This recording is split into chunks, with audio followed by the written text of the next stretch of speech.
Okay, here's some examples of how our women are communicating to us that there's a problem. Okay, in any group of human beings, um, people look for leadership. Okay, they look for structure. They look for the person to turn to who carries a responsibility for the group. Okay, you might argue that that is. I don't know about this term of the alpha male, but the point is that it is a male, usually. It should be, if he's doing his job properly, who runs the group for their benefit. And he's responsible for leading. And in any group, and you'll see this yourself, people they act up until they are given the rules and told this is how things are going to be. Kids do it, okay? Until the teacher's in the classroom. When the teacher's in the classroom running the class properly, the kids will calm down. All right? Any group of people will act up until they find their boundaries, okay? That's what people search for. They search for the rules. So they push boundaries. They do annoying and irritating things until they're told stop it, okay? That's why we have systems in our culture to police, okay? And they've always existed. There's always been some way of teaching people the boundaries. And in the case of the effect of feminism on our culture, women are not inherent problem solvers, but they are problem exposers. Okay? So we've got women running around at the moment in their underwear. All right? We have women running around in their underwear. You've seen it. I've seen it. How many times have you been to the supermarket and seen someone walking around in their bedclothes? A while ago, there was a young African woman walking down the street, and she was wearing what was clearly a set of, what would you call it? Um, I don't know. How would you describe it? Like pajamas, basically, right? She's walking down the road, in broad daylight, in her pajamas. I stopped her. I said, "That's interesting. Did you forget to get dressed when you left the house?" She said, "Oh no, no." And she'd obviously come from France or via France. She was like, "No, no, this is the fashion in France." I was like, "This is what you would wear to bed." She said, "No, no, no, this is okay, all right, take it easy. See you later." We've got people walking around, girls, women, in their underwear, right? In their bedclothes, right? Why? Why are women doing this? Not all women, but you see it. They're doing it because they're trying to push their boundaries and see where their boundaries are. Because men aren't doing our job. We're not doing our job, which is to police society. Oh, you can't say that. I'm saying it. I'm saying it because that's how it is. That's reality. Okay, feminism is a joke and a lie, and it's poisonous. Okay. Now we've got women shaving half of their hair off. Look at how masculine I am. It's a direct affront to manhood. Why? Because they're looking for men to be men again. The men in their culture have been disempowered. And they're thinking, well, who's in charge? Just like any group of people who don't know the boundaries in their situation will push and push and try and find these boundaries. That's what women are doing at the moment. And the problem is, with this feminist nonsense, they're being encouraged to. And the people who are behind it are going, yes, yes, more of this, more of this, as we watch our women running out of control. Oh, you can't control women. Well, what do we do? What do we do? What do we do? Because at the moment, the divorce rate is astronomical, all right? We have a severe problem in our society. And again, the people who want this massive one world nightmare, okay, are only too happy to thrust socialist solutions on the problem. Oh, everyone must have psychotherapy to help them deal with their problems. What they really need is strong, proper family. And that starts with the male, with the man. But we are being systematically undermined as men. You've seen it. Fathers for justice. Yeah, justice. Power. We need control in our families. You can't have that. Why not? But I'll tell you this, as a man, you have to be worthy of it. And we've been undermined as men. Now, it's my absolute knowledge, right, that a man is the only one who can make a boy into a man. A woman can't do it. A woman can keep a male child safe and raise him to manhood, but she can't make a man of him. Only other men can make a man of him.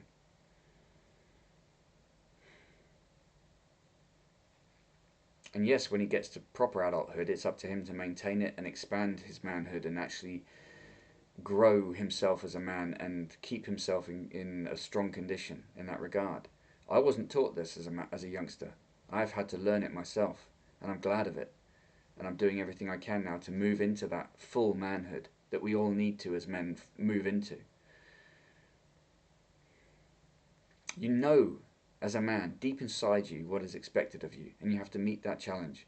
But we are being told, no, no, no, no, no, take the soft option. It's all done for you nowadays, but we have to reject that. We have to do the difficult things, the tough stuff. And it's scary, and it should be, because that's what makes a man of you, facing your fears. And women are deeply respectful of that. They understand when a man is solid in himself, and that's what a woman will do. A woman will poke and prod at you to find your weaknesses, right? And as a man, you have to make sure you address those things. And we haven't been taught that as young men in our generation at all. And we need to recover that now and live it. And by doing so, we'll recover our societies. And we'll no longer have women running around in their underwear. Look at the way our women are behaving. And someone will say, what do you mean, our women? Yeah, our women. Yeah, I am a male, I'm an Englishman, and they are my women. They are the women of our country. And all other Englishmen as well are responsible for that. We're responsible for our women. And this poison, this decay of feminism has to be destroyed. It's our responsibility to look after our women, not some weird, evil notion that women are exactly the same as men and don't need men. It's poisoning our society. It's destroying our families. How many men have you spoken to recently whose kids have been taken away from him and whose kids he can't see? Yeah, and the court is unilaterally against him, no matter what he does. In the last 2 months of my life, I've come across 3 or 4 of these guys. Yeah, they're everywhere. I'm not married at the moment. I've been married twice in my life. First was a divorce. Secondly, sadly, my wife died. But that's by the by. The point is, will I get married again? Well, I'd have to have certain conditions met. And the way that my culture is at the moment, I think it's a disgrace. We have to abide by rules, right? They're not just there to impose some sort of negative control over people. They're there because they work. But then there are other people who are trying to invoke other ideas upon society which are purely destructive. Yeah? Whispering into the ear of society, you don't have to follow that rule. You can do something, you know. And that's what people, it's utter confusion at the moment. Our society is a disaster. It's a mess. It's a complete mess. You can see it around you. You know it. You see it every day. So we've got to fix it. We have to. There's no choice. Which is good. We now know that we have to do it. It has to be done.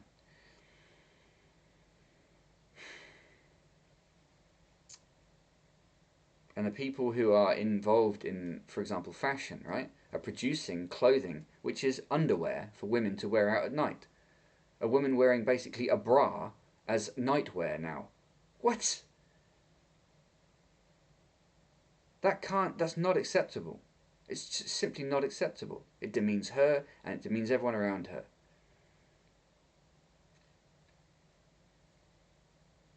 Why is this happening? It's being done, and then the women who are looking around themselves thinking, well, there's no male leadership to follow, are just going, well, how far can I push this? Not all women, but there is a portion of women who do. It's a reaction. They're looking for the boundaries, and there are no boundaries because we've lost our power. So we need to recover it quickly and systematically. And we can do it. Like I said, the evidence that we have that power to do so is right in front of us, because the people who are doing the opposite or trying to destroy society have to use underhand manipulative means to do it.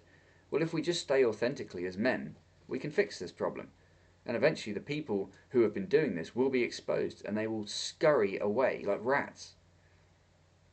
All we have to do is to recover our manhoods and actually express ourselves as men properly and be men. Now these people will try and hijack that as well and try and force us into wars, for example. Be like, oh, you want to be men? Okay, fine. We'll orchestrate a situation where you'll be thrust into unnecessary wars to harm you. That's how these people work. They're highly manipulative. But that's all they are.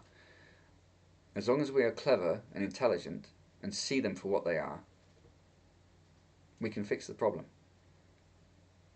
This is just the result of a plan to undermine. That's all it is. And these people have been at it for a long time. We're aware of it now. Now we can set about fixing the problem. Our father's generation didn't see it. Some perhaps did, but the mainstay didn't see it. But more and more people are seeing it now. And that's why the people who are focused on these negative outcomes have ramped up their policies to the maximum, because they have no choice but to pursue their lie and try and push it as long as they can. But it's just a lie. It's weak. And it requires courage to stand up against such things. And we have to promote that among ourselves as men. We have to be men. We have to be masculine and reject such nonsense as we have nowadays. Silly things, you might say. Men running around pushing prams.